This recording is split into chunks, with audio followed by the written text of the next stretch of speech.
aku janjikan, aku mau cerita horor Wednesday. Sorry kalau misalkan agak telat, aku tuh bener-bener lagi sibuk banget guys.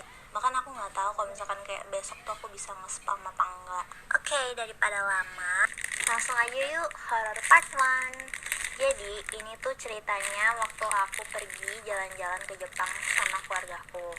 Jepang itu kotanya indah banget, cuman ya nggak kalah juga gitu cerita horornya. Dan kali ini juga masih pengalaman pribadi aku, pengalaman keluargaku sendiri. Dan waktu aku pergi ke Jepang itu, kita tuh pergi ke satu desa namanya Kyoto. Ini tuh desanya bagus banget, masih sederhana, tapi juga udah modern di waktu yang sama. Gimana ya jelasinnya? Pokoknya bagus banget deh. Nah, papaku tuh suka banget koleksi boneka. Jadi kita tuh kerjanya nyariin toko boneka terus. Lanjut, kalian tahu gak sih boneka Jepang tuh bentuknya kayak gimana?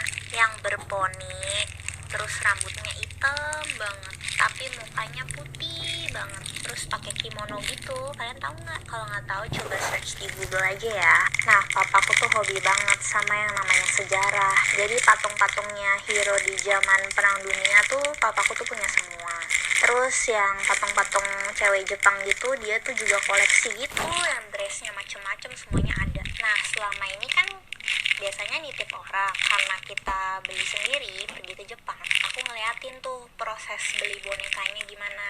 Intinya kayak kebetulan kakakku tuh jago bahasa Jepang, dia bisa bahasa Jepang, jadi bisa bantuin kita translate. Nah, si penjual bonekanya itu ngomong sesuatu yang bikin koko aku tuh langsung kayak serem sendiri gitu. Terus pas kita tanya artinya apa sih, dia tuh gak mau bilang guys, sampai udah pulang dari Jepang. Lanjut.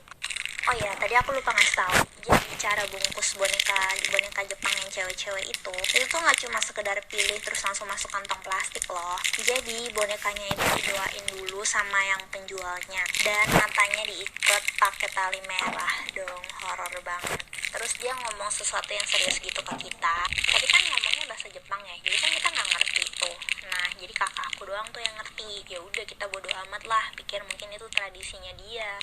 Yang aku tahu karena aku yang tugas ngebawa boneka itu, pokoknya boxnya itu nggak boleh terbalik. Ya udah, pulang tuh kita ke Indonesia. Nah, terus kejadian serunya tuh begini guys.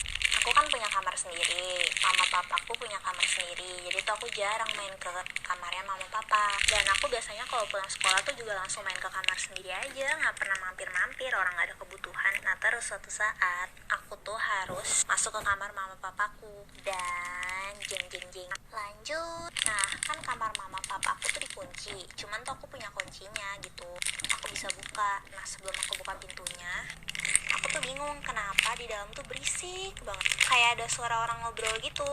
Terus kan aku mikir dong, mungkin tetangga lah, atau mungkin suara TV malah papa lupa matiin gitu kan. Nah, pas aku buka, jegrek gitu pintunya, suara ramenya tuh hilang guys. Ya udah, aku masih pikiran positif tuh. Kan kalian tau lah ya, aku tuh selalu lemot dan tidak mengerti sedang apa yang terjadi. Nah, kayak kamar mama papaku tuh mesti lewatin perpustakaan dulu, baru ada kamarnya gitu. Nah, aku tuh mau ngambil barangnya tuh di perpustakaannya dulu. Tiba-tiba lampu yang dari arah kamar itu mati. Terus kayak ada suara nangis, tapi nggak terlalu jelas. Suaranya tuh cuma yang kayak cuma gitu doang gitu loh, nggak sampai kayak wah gitu, nggak, tenang aja. Lanjut. Nah, pas saat itu aku masih nggak takut guys, dan aku langsung pergi aja ke kamar mama papa aku buat nonton TV. Nah, boneka-boneka itu tuh ditaruhnya di sebelah-sebelah TV gitu, di kabinetnya gitu loh guys. Mungkin kan mama papaku sibuk kan, nggak sempet buka. Ya udah tuh, aku mau bantuin buka biar langsung cakep gitu semuanya. Pas aku mau buka talinya guys, itu tuh kelihatan banget kalau tali merahnya itu ada kayak bekas air gitu sedikit, mungkin kayak sekitar 2 tetes lah, nggak sampai basah gimana, tapi kelihatan gitu kalau talinya itu bekas basah. Aku masih mikir kalau mungkin berembun atau misalkan dari lantai atas tuh ngerembes gitu air. Aduh, pokoknya aku tuh masih bego banget lah ya. Aku agak serem sih, dan disitu tuh aku udah mulai mikir aneh-aneh. Tapi lagi-lagi aku masih nganggep itu biasa aja, sampai mulai banyak banget kejadian aneh semenjak aku buka matanya itu. Lanjut ya, kejadian anehnya aku kasih contoh. Kalian pernah gak sih kalau ketiduran sambil nonton TV gitu, volumenya itu naik turun sendiri guys?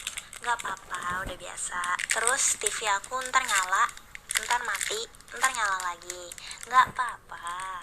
Terus lampunya ntar remang-remang sendiri, tapi ntar nyala terang lagi, tapi cuma di bagian boneka-boneka doang, nggak apa-apa. Sampai yang terakhir, karena aku tuh udah lumayan capek ngerasa kayak digangguin gitu, aku kan punya kompas guys.